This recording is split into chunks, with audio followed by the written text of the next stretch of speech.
జై శ్రీరామ్. వేమన శతకం వ్యాపరుచులు సిరీస్లో భాగంగా ఈరోజు అందిస్తున్న 7వ పద్యం బాహ్య రూపం చూసి మనిషిని అంచనా వేయకూడదని, నిజమైన మహిమ గుణాలలోనే ఉంటుందని తెలియజేసే అద్భుతమైన పద్య రుచిని ఆస్వాదించబోతున్నామండి. సువాసనను చూసి కాదు, అనుభవించి తెలుసుకున్నట్లే మహనీయుల గొప్పతనాన్ని వారి ప్రవర్తన ద్వారా గుర్తించాలనే జీవన సత్యాన్ని మహాకవి వేమన గారు ఈ పద్యంలో ఎంతో అందంగా చెప్పారు. మన జీవితంలో చాలామంది వ్యక్తులను వారి దుస్తులు, రూపము, హోదా లేదా సంపద ఆధారంగా అంచనా వేసుకుంటాం. కానీ చరిత్రను పరిశీలిస్తే నిజంగా ప్రపంచానికి మార్గదర్శకులైన మహనీయులు సాధారణ జీవితం గడిపిన అసాధారణ గుణాలను కలిగి ఉన్నారు. వారి మాటలు, ఆలోచనలు, సేవాభావం, జ్ఞానం వారిని గొప్పవారిగా నిలబెట్టాయి. ఈ విషయాన్ని మహాకవి వేమన గారు ఈ పద్యంలో సులభమైన ఉదాహరణతో మనకు వివరిస్తున్నారు. మృగమదంబు చూడ మీద నల్లగనుండు, బరిడ విల్లు దాని పరిమళంబు, గురువులైన వారి గుణములిలాగురా, విశ్వదాభిరామ వినురవేమ. ఈ పద్యభావాన్ని పరిశీలిస్తే మృగమదం అంటే కస్తూరి. అది బయటకు నల్లగా సాధారణంగా కనిపిస్తుంది, కానీ దాని పరిమళం మాత్రం ఎంతో దూరం వ్యాపించి అందరినీ ఆకర్షిస్తుంది. అలాగే నిజమైన గురువులు, మహనీయులు బయటకు ఎంత సాధారణంగా కనిపించినా వారి గుణాలు, జ్ఞానము, దయ, వినయం వారిని ప్రత్యేకంగా నిలబెడతాయి.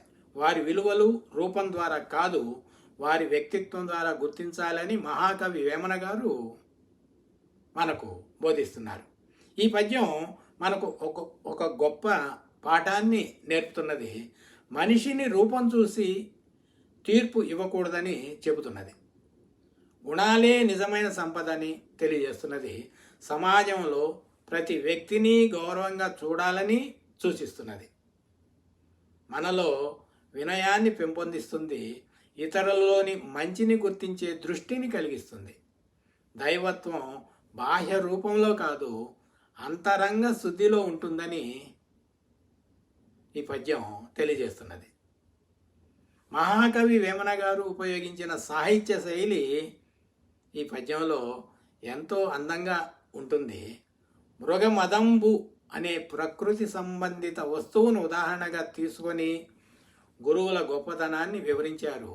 ఇది ఒక అద్భుతమైన ఉపమాన అలంకారం. కస్తూరి బయటకు ఆకర్షణీయంగా కనిపించకపోయినా దాని సువాసన ప్రపంచాన్ని ఆకట్టుకుంటుంది. అలాగే గురువుల నిజమైన మహిమ వారి గుణాలలోనే ఉంటుందని మహాకవి వేమన గారు సులభంగా అర్థమయ్యే విధంగా చెప్పారు. ఈ పద్య భావానికి రామాయణంలోని శబరి కథ మంచి ఉదాహరణ. శబరి ఒక సాధారణ వృద్ధ మహిళ. ఆమెకు రాజ సౌభాగ్యం లేదు, గొప్ప హోదా లేదు, కానీ ఆమె భక్తి, వినయం, గురుభక్తి ఎంతో గొప్పవి. శ్రీరాముడు ఆమె ఆశ్రమానికి వచ్చి ఆమె ఇచ్చిన పండ్లను స్వీకరించారు. ప్రపంచం రూపాన్ని చూసిన శ్రీరాముడు ఆమె గుణాలను చూశారు. ఈ సంఘటన వేమన పద్య భావానికి దగ్గరగా ఉంటుంది. ఈ వేమన పద్యంలో దాగి ఉన్న రుచి ప్రత్యేకత ఏమిటి అంటే, వేపాకు బయటకు ఆకర్షణీయంగా కనిపించకపోయినా దాని లోపల ఔషధ గుణం ఉంటుంది. అలాగే ఈ పద్యంలో కూడా ఒక అద్భుతమైన జీవిత ఔషధం దాగి ఉన్నది. నేటి కాలంలో మనం ఎక్కువగా బాహ్య అందం, హోదా, సంపద, ప్రచారం వంటి వాటిని చూసి మనుషులను అంచనా వేస్తున్నాం. కానీ నిజమైన విలువ మనిషి హృదయంలో ఉంటుంది. గుణవంతుడు తన చుట్టూ ఉన్న వారికి సువాసన లాంటివాడు. అతని స్వభావం కాలాన్ని దాటి నిలుస్తుంది. ఈ పద్యం మనకు అంతరంగ సౌందర్యాన్ని గౌరవించడం నేర్పుతున్నది. నేటి ప్రపంచంలో సోషల్ మీడియా ప్రదర్శనల కాలంలో ఈ పద్యం మరింత అవసరం. చాలామంది తమ గొప్పదనాన్ని చూపించడానికి ప్రయత్నిస్తున్నారు, కానీ నిజమైన మహనీయులు తమ గుణాల ద్వారానే గుర్తింపు పొందుతారు. ఒక మంచి ఉపాధ్యాయుడు, ఒక సేవాభావం గల వైద్యుడు, ఒక నిస్వార్థ సామాజిక సేవకుడు బాహ్యంగా సాధారణంగా కనిపించిన వారి స్వభావం వేలాది జీవితాలను మార్చగలదు. అందుకే మనం రూపాన్ని కాదు, గుణాన్ని గౌరవించడం నేర్చుకోవాలి. ఈ పద్యం ప్రధానంగా సంస్కార రసయానం మరియు నైతిక రసయానం విభాగాలకు చెందుతుంది.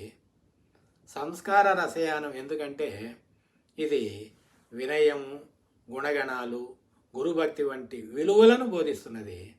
నైతిక రసయానం ఎందుకంటే ఇది మనిషిని అతని రూపం ద్వారా కాకుండా అతని స్వభావం ద్వారా అంచనా వేయాలని చెప్తున్నది. ఈ రెండు రసయానాల సారాన్ని మహాకవి వేమన గారు ఈ చిన్న పద్యంలో ఎంతో గొప్పగా వ్యక్తపరిచారు. ఇదే ఈరోజు మనం ఆస్వాదించిన వేమన పద్య రుచి.